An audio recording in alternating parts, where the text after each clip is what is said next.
नमस्कार, मैं हूं सुधीर चौधरी और डिकोड में आपका स्वागत है। तो आइए आज की खबरों को आपके लिए डिकोड करते हैं। दोस्तों, आज की सबसे बड़ी खबर ने पूरे ग्लोबल मीडिया को हिला दिया है। दुनिया भर के न्यूज रूम्स में जैसे अचानक अलार्म बज उठा हो। हर तरफ सिर्फ एक ही चर्चा दिल्ली और इस्लामाबाद में हुए धमाकों की। दिल्ली के लाल किला मेट्रो स्टेशन के पास हुआ ये ब्लास्ट भारत पाकिस्तान के रिश्तों को फिर उसी खतरनाक मोड़ पर ले आया है जैसा माहौल पहलगाम हमले के बाद देखने को मिला था। इस बार दोनों देशों में गुस्सा चरम पर है और हालात इतने तनावपूर्ण हैं कि कोई भी किसी भी वक्त मिसाइल लॉन्च कर दे कहना मुश्किल है, क्योंकि धमाका सिर्फ भारत की राजधानी में नहीं हुआ। पाकिस्तान की राजधानी इस्लामाबाद भी जोरदार विस्फोट से दहल गई।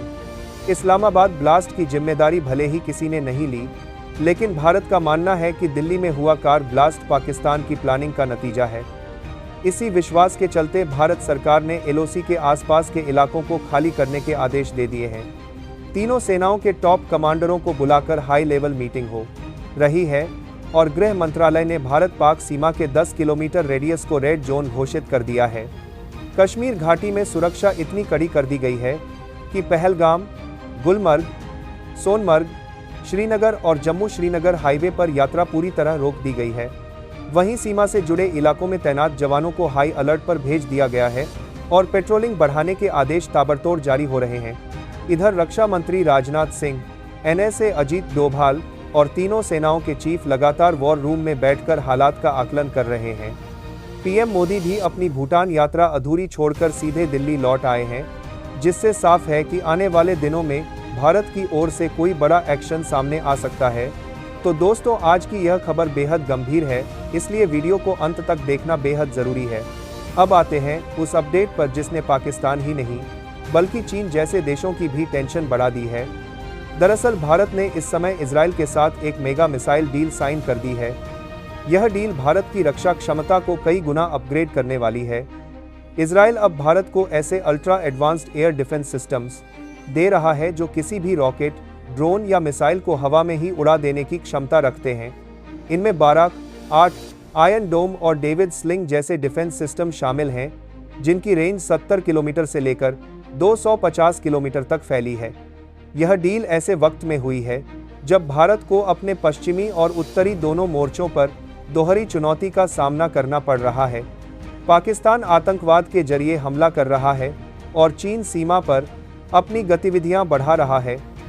इजराइल से मिलने वाला यह डिफेंस सेटअप भारत की तीनों सेनाओं के लिए गेम चेंजर साबित होगा, क्योंकि अब कोई भी दुश्मन देश आसानी से भारत की एयर स्पेस की तरफ आंख उठाकर नहीं देख पाएगा। इजराइल के साथ यह डिफेंस डील किसी छोटी बात का नतीजा नहीं है, यह सालों की रणनीतिक साझेदारी का फल है। भारत ने इसके कई हिस्सों को देश में ही बनाने का निर्णय लिया है, जिससे न सिर्फ डिपेंडेंसी कम होगी बल्कि लोकल प्रोडक्शन और तेज मेंटेनेंस का फायदा भी मिलेगा। बाराक 8 जैसा एमआर-साम सिस्टम 70-100 किलोमीटर रेंज तक के हवाई खतरों को रोकने में सक्षम है और यह भारत इजराइल का संयुक्त प्रोजेक्ट है। इजराइल ने साफ कहा है कि वह आंख बंद करके भारत के साथ खड़ा है। आयरन डोम जैसे शॉर्ट रेंज इंटरसेप्टर छोटे रॉकेट और मोटर शेल्स को हवा में ही खत्म कर देते हैं, जबकि डेविड स्लिंग मिड से लॉन्ग रेंज बैलिस्टिक मिसाइलों को रोकने में माहिर है। इन सिस्टम्स के आने के बाद भारत के बड़े शहर हो या बॉर्डर एरिया, हर जगह सुरक्षा कई स्तर तक मजबूत हो जाएगी। सबसे अहम बात यह है कि यह सब सिर्फ इंपोर्ट नहीं होगा, बल्कि मेक इन इंडिया मॉडल के तहत लोकल मैन्युफैक्चरिंग भी शामिल होगी। भारत और इजराइल की कई कंपनियां पहले से ही ज्वाइंट वेंचर और टेक्निकल पार्टनरशिप में साथ काम कर रही हैं। अब कई महत्वपूर्ण कंपोनेंट्स भारत में ही बनेंगे, जिससे अपग्रेड, सर्विसिंग और स्पेयर पार्ट्स की उपलब्धता बेहद आसान हो जाएगी। इसका मतलब है कि आने वाले समय में भारत के पास घरेलू स्तर पर ही पूरा एयर डिफेंस सपोर्ट सिस्टम तैयार रहेगा, वो भी तेज, प्रभावी और भविष्य के लिए तैयार। डील ऐसे समय में सामने आई है जब एलओसी के इलाकों को खाली कराने के आदेश, रेड जोन के ऐलान और कश्मीर के पर्यटन स्थलों पर यात्रा रोक जैसी सुरक्षा तैयारियां एक साथ लागू हो रही हैं। सेना और सरकार वॉर रूम में लगातार बैठकों में जुटी है और यह एडवांस डिफेंस सेटअप भारत के अगले फैसलों को तुरंत ही मजबूती देने वाला साबित होगा। इजराइल से टेक्निकल सपोर्ट और लोकल प्रोडक्शन के साथ साथ भारत ने मिशन सुदर्शन चक्रा जैसी रणनीतिक पहलों पर भी काम और तेज कर दिया है, ताकि आने वाले समय में देश की सुरक्षा पूरी तरह घरेलू व्यवस्था पर आधारित हो सके। इससे न केवल तात्कालिक खतरे निपटेंगे, बल्कि दीर्घकालिक सुरक्षा रणनीति भी मजबूत होगी।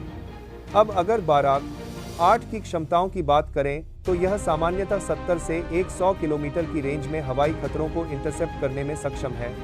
इसकी मिसाइल बेहद तेज है और एक साथ कई टारगेट्स करे में शामिल था कि एक साथ करे में पर निशाना साध सकती है। आयरन डोम छोटे रॉकेट्स और शॉर्ट रेंज थ्रेट्स को 4 से 70 किलोमीटर के दायरे में रोकता है और सिविलियन एरिया की सुरक्षा में इसे सबसे ज्यादा प्रभावी माना जाता है।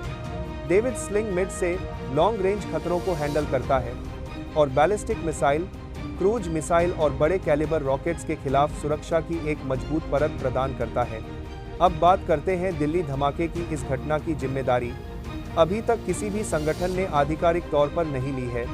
सेना और खुफिया एजेंसियां लगातार जांच में जुटी हैं और शुरुआती रिपोर्टों में जैश-ए-मोहम्मद पर शक जताया जा रहा है। मसूद अजहर के कथित बयान और पुराने हमलों के पैटर्न की तुलना भी की जा रही है और यह भी समझना जरूरी है कि एलओसी के पास के इलाकों को खाली कराने और जोन को रेड घोषित करने जैसे फैसले रातों रात नहीं होते। ये व्यापक सैन्य और रणनीतिक विमर्श के बाद वॉर रूम में तय किए जाते हैं। अगर पाकिस्तान की ओर से किसी बड़े कदम के संकेत मिले, तो ऑपरेशन सिंदूर जैसे पिछले अनुभव और इंटेल के आधार पर त्वरित और सटीक प्रतिक्रिया के विकल्प पहले ही तैयार रखे गए हैं। राजनीतिक पहलू को भी पूरी तरह अनदेखा नहीं किया जा सकता। कुछ लोगों का कहना है कि चुनावी माहौल में ऐसे घटनाक्रमों का इस्तेमाल राजनीतिक फायदा उठाने के लिए किया जाता है, जबकि सुरक्षा एजेंसियां आतंकियों और उनके नेटवर्क को बेहद बारीकी से ट्रैक कर रही हैं। एक दर्शक के तौर पर आपकी राय भी बहुत महत्वपूर्ण है। दोस्तों, आज की सबसे बड़ी खबर ने पूरे ग्लोबल मीडिया को हिला दिया है। दुनिया भर के न्यूज रूम्स में जैसे अचानक अलार्म बज उठा हो। हर तरफ सिर्फ एक ही चर्चा दिल्ली और इस्लामाबाद में हुए धमाकों की। दिल्ली के लाल किला मेट्रो स्टेशन के पास हुआ ये ब्लास्ट भारत पाकिस्तान के रिश्तों को फिर उसी खतरनाक मोड़ पर ले आया है, जैसा माहौल पहलगाम हमले के बाद देखने को मिला था। इस बार दोनों देशों में गुस्सा चरम पर है और हालात इतने तनावपूर्ण हैं कि कोई भी किसी भी वक्त मिसाइल लॉन्च कर दे कहना मुश्किल है, क्योंकि धमाका सिर्फ भारत की राजधानी में नहीं हुआ। पाकिस्तान की राजधानी इस्लामाबाद भी जोरदार विस्फोट से दहल गई। इस्लामाबाद ब्लास्ट की जिम्मेदारी भले ही किसी ने नहीं ली, लेकिन भारत का मानना है कि दिल्ली में हुआ कार ब्लास्ट पाकिस्तान की प्लानिंग का नतीजा है। इसी विश्वास के चलते भारत सरकार ने एलओसी के आसपास के इलाकों को खाली करने के आदेश दे दिए हैं। तीनों सेनाओं के टॉप कमांडरों को बुलाकर हाई लेवल मीटिंग हो रही है और गृह मंत्रालय ने भारत पाक सीमा के 10 किलोमीटर रेडियस को रेड जोन घोषित कर दिया है। कश्मीर घाटी में सुरक्षा इतनी कड़ी कर दी गई है कि पहलगाम, गुलमर्ग, सोनमर्ग, श्रीनगर और जम्मू श्रीनगर हाईवे पर यात्रा पूरी तरह रोक दी गई है।